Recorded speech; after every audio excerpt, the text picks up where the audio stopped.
کہ اللہ پاک کی بارگاہ میں قربانی کا گوشت نہیں پہنچتا, اس کی بارگاہ میں خون نہیں پہنچتا, ہاں تمہاری طرف سے تقویٰ پہنچتا ہے, پرہیزگاری پہنچتی ہے, قربانی کے لیے اچھی نیت اور اخلاص اور تقویٰ پہنچتا ہے. تو ہمیں یہ سمجھنا ہے کہ اصل ایسنس کیا ہے, یہ قربانی کا اصل مقصد ہمارے دلوں میں کیا ہونا چاہیے. سبحان اللہ. شیخ ابو طالب مکی رحمت اللہ تعالی علیہ نے اس کی بڑی خوبصورت تفصیل بیان کی ہے. خلاصتاً عرض کرتا ہوں, آپ فرماتے اے میرے بندو, اللہ فرماتا اے میرے بندو, تم گھر سے نکلے جانور لینے کے لیے, لوگ تمہیں دیکھ رہے تھے, تم نے جا کر جانور خریدا, لوگ تمہیں دیکھ رہے تھے, تم جانور گھر لائے, لوگ تمہیں دیکھ رہے تھے, تم نے جانور کی دیکھ بھال کی, لوگ تمہیں دیکھ رہے تھے, تم نے جانور کو میرے نام پر ذبح کیا, لوگ تمہیں دیکھ رہے تھے, تم نے کھانا پکایا, لوگوں میں تقسیم کیا, گوشت کو ڈسٹریبیوٹ کیا, لوگ تمہیں دیکھ رہے تھے.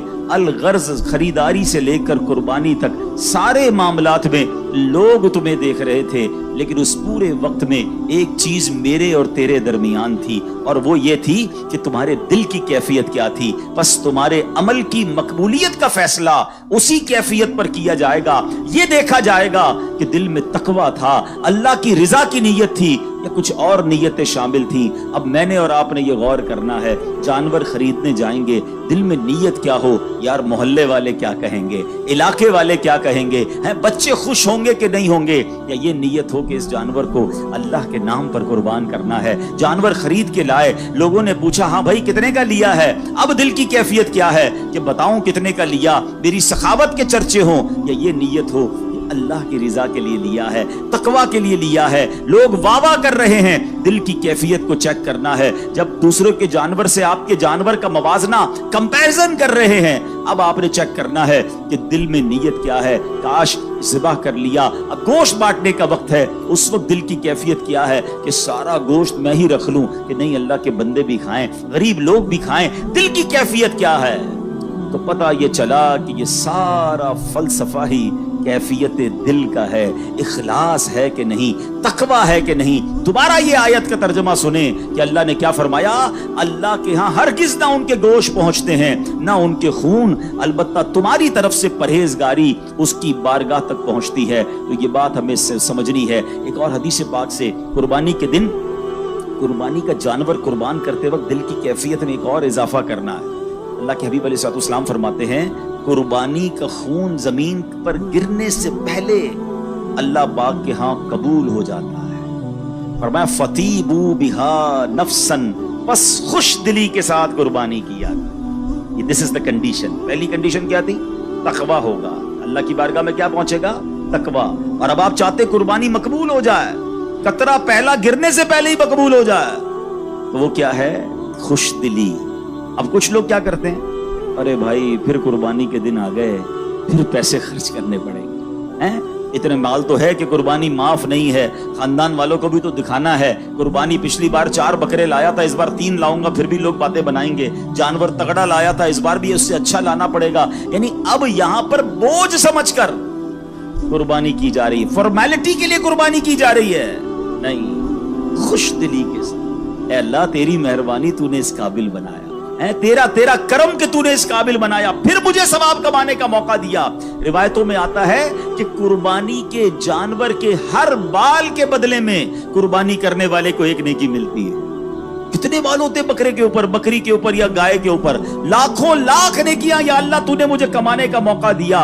سبحان اللہ. قربانی ہوتے ہی قربانی کرنے والے کے گناہ معاف ہو جاتے ہیں. یا اللہ تو نے پھر مجھے گناہ معاف کرنے کا موقع دیا. بلکہ سچی بات تو یہ ہے, بندہ یہ بھی سجدہ شکر ادا کرے, یا اللہ تیری مہربانی, جانور ذبح کرنے کا حکم دیا, حضرت ابراہیم کو تو بیٹا ذبح کرنے کا حکم دیا تھا. اے اللہ تو نے کتنی آسانی کر دی کہ ہم جانور قربان کر رہے ہیں, اس کا گوشت بھی خود کھا رہے ہیں, اور ہماری قربانی بھی قبول ہو رہی ہے, ہمیں اجر بھی مل رہا ہے. ان جذبات کے ساتھ قربانی ہونی چاہیے. اور میں آپ کو ایک اور بات بتاؤں, یہ صرف قربانی میں نہیں, whenever, کبھی بھی زندگی میں آپ کوئی بھی نیکی کریں نا, دل میں خوشی ہونی چاہیے. نماز پڑھ رہے ہیں, بڑا مزہ ہے. روزہ آ گیا, رمضان آ گئی, انجوائے کریں. زکات کا ٹائم آ گیا, سجدہ شکر ادا کریں. اے اللہ تیری مہربانی, زکات دینے والا بنایا, مانگنے والا نہیں بنایا.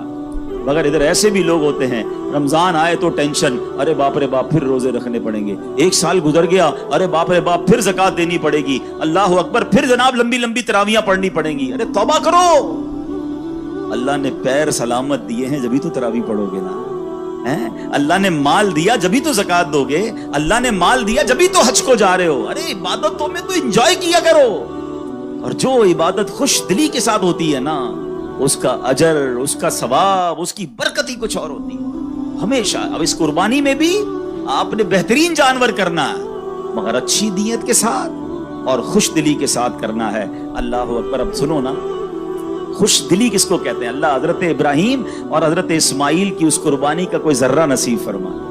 حضرت ابراہیم نے جب خواب دیکھا تھا نا، آپ کو تو حکم دیا گیا تھا بیٹا ذبح کریں،